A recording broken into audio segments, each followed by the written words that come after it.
Chicago mom Tanya Haig founded the Kids 2 movement to address child protection for modern-day parents. And as the kids head back to school, it is important to discuss potential threats and dangers. Tanya joins us now to share some back-to-school safety tips for the parents out there. Thank you for coming in. Yeah. This is something that both the kids and the parents need to be aware of, that you're highlighting out there, because every adult in a setting is not always a trusted adult.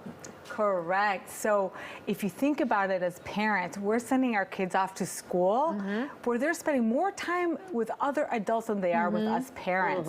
So we crafted some tips for parents so they're aware that, yes, we tend to kind of just be in autopilot as parents and we send them off to school because that's the way our society is set up, and we send our kids and we don't really have a choice most of the time where they're going. Yeah. So we want parents to just have open eyes about some of the things to look out for. Okay, so we started with online safety, which this is a good one because I think a lot of parents, when they send their kids to school and the school gives them technology, they assume that that technology is protected.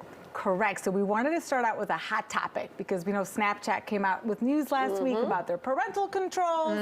Online safety issues carry through at the school level. So there's some legislation that ensures schools are following some rules and policies to keep the kids safe, blocking out unwanted sites. But kids, as we learned through COVID, are finding workarounds. Sometimes we hear through the grapevine that educators are using YouTube, and then sometimes that can lead to some different exposure that kids shouldn't be really aware of. So we want parents to be aware. Your school district has policies, know about them. Sometimes there are waivers where you can sign off if you don't want your kid exposed on the school's Twitter handle or photos online. You have some choices that you can make. Okay, but how do you keep them away from those predators, the ones online and the ones that may be lurking in or around the school? Right, so that would move us to like the next part of the conversation about online safety and knowing who the online friends are versus in real life friends, as we like to say it, or my daughter says IRL, in real life. Okay, in real so life. As we know as parents, we always want to know who's around your kid, right? Like that's kind of a parent adage. But what's happening now with all this online technology and use of Roblox, for example, kids' lives are feeling fulfilled by having like a list of online friends. Really, they're AKA strangers most of the time. You don't know who's behind that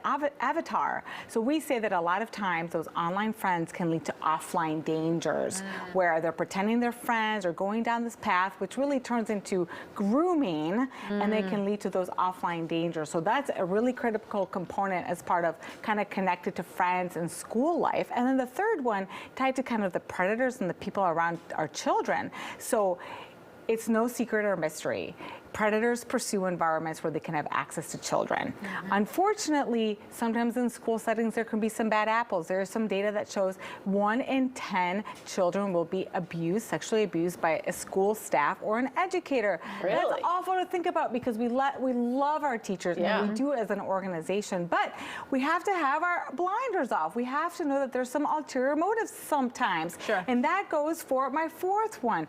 Anything that has to do with after-school activities, tutors, coaches, all those kind of programs that surround the school life can be also a scenario where there's some adults who are around our children that might be preying on our children. So communicating with our kids is key. Okay. Yeah, because I would imagine too, like there's ancillary organizations that are tied to the school that not necessarily are getting checked on because they aren't directly affiliated with the school, right? So many. Yeah. And even in Chicago, we just got some news about a gentleman leading like a magnet program that was helping African-American students like get to college, and he got in trouble for some inappropriate misconduct. And parents need to be aware, like have your eyes open. There's no direct texting with a teacher or a staff member, no building those relationships out of the school. There is professional conduct that schools and teachers need to abide by. And our fifth one that can be a tough one to swallow. Child on child. We hear so much about bullying. Bullying is like